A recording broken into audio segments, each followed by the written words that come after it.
Have you ever felt like you're drowning in someone's absence? Like their silence echoes louder than their voice ever did? You tell yourself it's love, but what if I told you that the ache in your chest isn't about them at all? What if the person you think you can't live without was never the real addiction? She wasn't the drug. The silence you feared when she left was, you're not mourning her. You're mourning the noise that drowned out the voice you've been running from your entire life. Your own. Think about it. When did you last sit in complete silence without reaching for your phone, without creating mental scenarios about them, without filling the void with anything but your own presence? The panic you feel isn't about losing them, it's about finally having to face yourself, and that terrifies you more than any breakup ever could. The truth is brutal but liberating. That tightness in your chest when they don't text back, the way your thoughts spiral into catastrophic scenarios. This isn't love, it's your nervous system screaming for survival. Your body learned long ago that abandonment meant danger, so now every delayed response feels like death. You've mistaken anxiety for passion, desperation for devotion. But real love doesn't make you feel like you're constantly on the edge of losing yourself. It doesn't turn you into a detective searching for clues in their behavior. Real love feels like exhaling after holding your breath for years.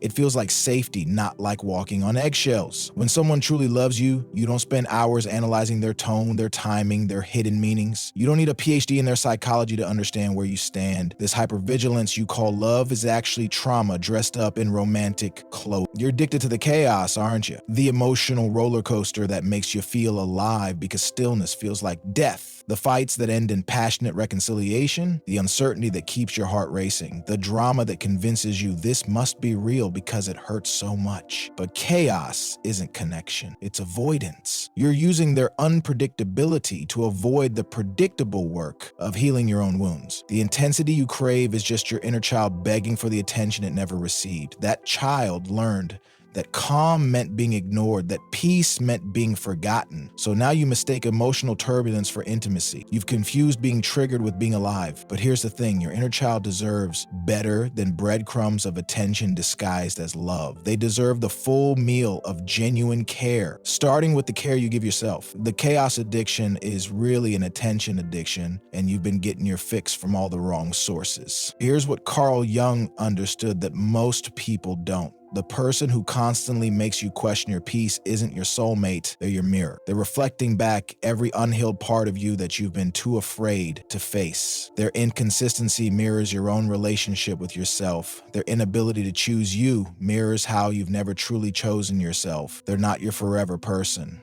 they're your teacher, showing you exactly what you need to heal, and teachers aren't meant to stay forever. Jung called this projection. We see in others what we refuse to see in ourselves. The very traits that drive you crazy about them are probably the same traits you possess but have disowned. Their emotional unavailability mirrors your unavailability to yourself. Their inability to commit mirrors your inability to commit to your own healing. They're not the problem, they're the messenger, and you keep shooting the messenger instead of reading the message. The message is always the same. Come home to yourself. You didn't fall in love with them. You fell in love with who you imagined they could become. You loved their potential, their glimpses of goodness, the version of them that existed only in your mind. You created a fantasy and then spent months or years trying to force reality to match it. But love isn't a renovation project. You can't love someone into becoming who you need them to be. The person you're grieving never actually existed. They were a beautiful lie you told yourself to avoid facing an ugly truth. You saw them be kind to a stranger once and decided they were secretly compassionate. You witnessed them be vulnerable for 5 minutes and convinced yourself they were emotionally available. You took fragments of who they could be and built an entire person in your mind. Then you fell in love with your own creation and called it loving them. But you were really falling in love with your own capacity for hope, your own ability to see the best in people, your own beautiful, naive belief that love could transform anyone. The person you thought you loved was actually a reflection of your own heart's generosity. Now you're mourning someone who was never real. You projected your needs, your hopes, your unmet childhood desires onto them and called it love. But you were really falling in love with your own projections.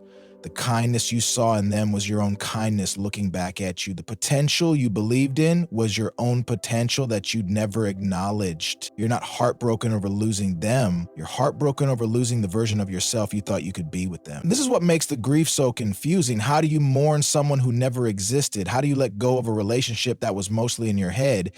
The answer is that you're not letting go of them. You're letting go of the illusion. You're grieving the death of a dream, and dreams die hard. But here's what nobody tells you about grieving illusions.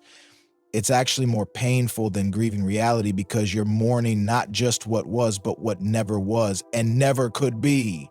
You're grieving the future you planned with a ghost, the conversations you had with a projection, the love you gave to a mirage. When they're gone, the silence feels deafening because you use their presence to drown out your own thoughts. You filled every quiet moment with thoughts of them, plans about them, worry about them. Now that they're gone, you're left with the one person you've been avoiding your entire life, yourself. The vacuum they left isn't about missing them. It's about finally having to face the emptiness that was always there, the void you've been using other people to fill since you were a child who learned that love was conditional. This emptiness isn't pathological, it's human.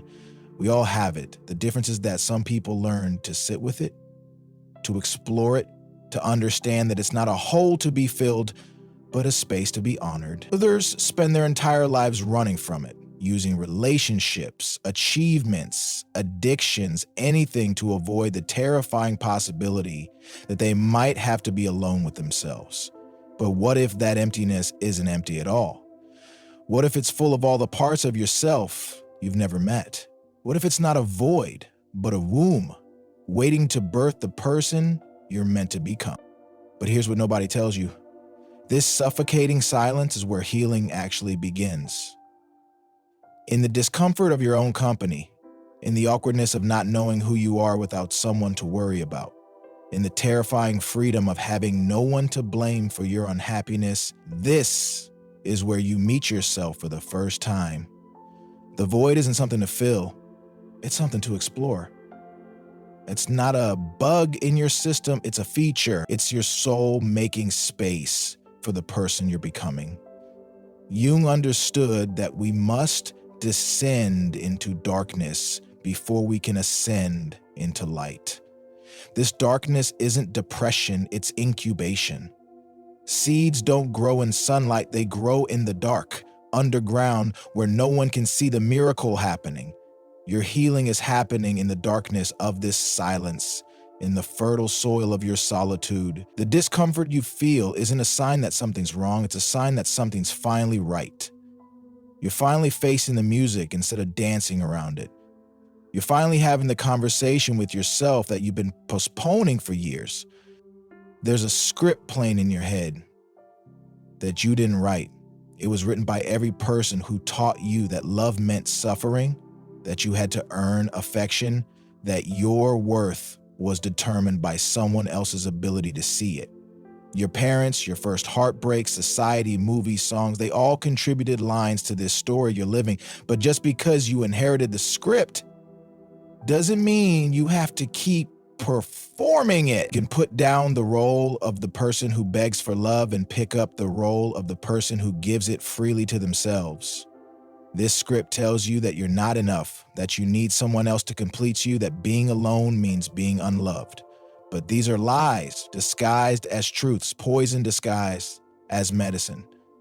The real truth is that you are complete, you are enough, you are lovable exactly as you are. The script in your head is outdated software running on new hardware. It's time for an upgrade.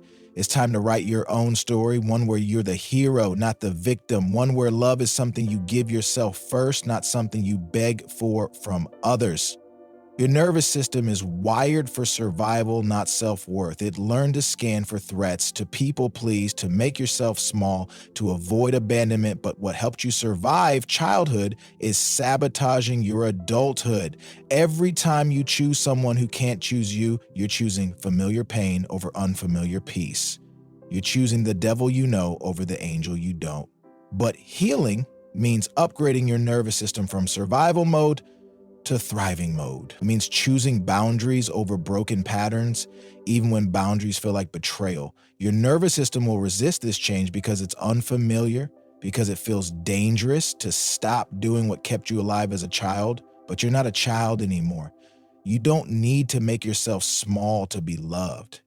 You don't need to earn your place in someone's life. You don't need to prove your worth by accepting less than you deserve. The patterns that once protected you are now imprisoning you. It's time to break free. Carl Jung spoke of the anima and animus, the feminine and masculine energies within us all. When you're complete within yourself, when you've integrated both your soft and strong sides, you stop looking for someone else to complete you. You stop being attracted to people who embody what you lack and start being attracted to people who complement what you already have. The goal isn't to find your other half. It's to become whole so you can share your completeness with someone who's also whole. Most people are walking around as fragments, looking for other fragments to make them feel complete. But two broken people don't make one whole person, they make a beautiful mess. The work isn't to find someone who completes you, it's to complete yourself. When you integrate your anima and animus, when you become both nurturing and strong, both gentle and fierce, both vulnerable and powerful, you stop attracting people who prey on your weaknesses and start attracting people who celebrate your strengths. You stop being half a person looking for another half and become a whole person looking for another whole person to walk alongside. Every time you choose chaos over calm, you're choosing addiction over love. Real love feels like coming home, not like being on a roller coaster. It feels like safety, not like a constant audition for someone's affection. Peace isn't boring, it's revolutionary. In a world that taught you to chase passion, choosing stability is the most radical thing you can do. Your nervous system has been in fight or flight for so long that calm feels foreign, but foreign doesn't mean wrong. It means you're finally learning a new language, the language of self-love. The media, the movies, the songs, they all sell you the lie that love should be dramatic, that if it doesn't hurt, it's not real. But this is trauma talking, not love. Real love is quiet, consistent, reliable. It doesn't make you question your sanity or your worth. It doesn't leave you wondering where you stand. Peace isn't the absence of passion, it's the presence of genuine safety. It's knowing that someone loves you not because of what you do for them, but because of who you are. It's the revolutionary act of choosing someone who chooses you back consistently, without drama, without games, without making you prove your worth over and over again. Carl Jung wrote, "Who looks outside dreams, who looks inside awakens." You've been looking outside for so long, to them for validation, to others for worth, to anyone but yourself for love. But awakening means turning that gaze inward. It means realizing that the love you've been seeking everywhere else has been inside you all along, waiting patiently for you to come home to yourself. It means understanding that you are not broken, just beautifully human, deserving of the same love you so freely give to others. This awakening isn't a one-time event, it's a daily choice.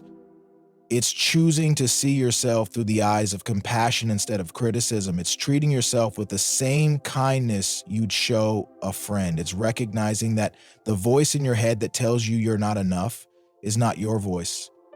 It's the voice of everyone who ever made you feel small. But you have a choice. You can listen to that voice, or you can choose to hear the deeper voice, the one that has always known your worth, the one that has been waiting patiently for you to come home. There comes a moment in every healing journey when you realize that begging for love is beneath you. Not because you're better than anyone, but because you finally understand your worth. You realize that your love is not a consolation prize for someone who can't appreciate it. It's a gift for someone who recognizes its value. The quiet rebellion isn't dramatic. It's the simple, powerful choice to no longer diminish yourself for someone else's comfort. It's the moment you stop auditioning for a role in someone else's life and start directing your own. This rebellion happens in the small moments. when you don't immediately respond to their text, when you don't drop everything to accommodate their needs, when you choose your own peace over their chaos. It's the quiet no that protects your energy, the gentle boundary that honors your worth. It's not about being cold or distant. It's about being discerning. It's about recognizing that not everyone deserves access to your heart, your time, your energy. Some people are meant to be loved from a distance, and that's not cruelty, it's wisdom. Say the words your younger self never got to hear. I choose me. I choose my peace over their chaos. I choose my growth over their comfort. I choose to love myself with the same intensity I once loved them. This isn't selfish, it's necessary. You cannot give what you don't have. You cannot love someone else fully until you love yourself completely.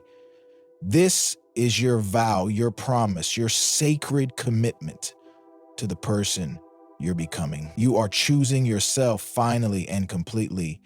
This choice doesn't mean you become cold or closed off. It means you become discerning. It means you recognize that love without reciprocity is not love, it's codependency. It means you understand that the right person will never make you choose between loving them and loving yourself. The right person will love you because you love yourself, not despite it. They will celebrate your boundaries, not try to cross them. They will add to your peace, not disturb it. They will see your worth without you having to prove it to them. Carl Jung once said, your vision will become clear only when you can look into your own heart. Who looks outside dreams, who looks inside awakens. This moment, right now, isn't just reflection, it's rebirth. You're not just letting go of them, you're letting go of the version of yourself that needed them to feel complete.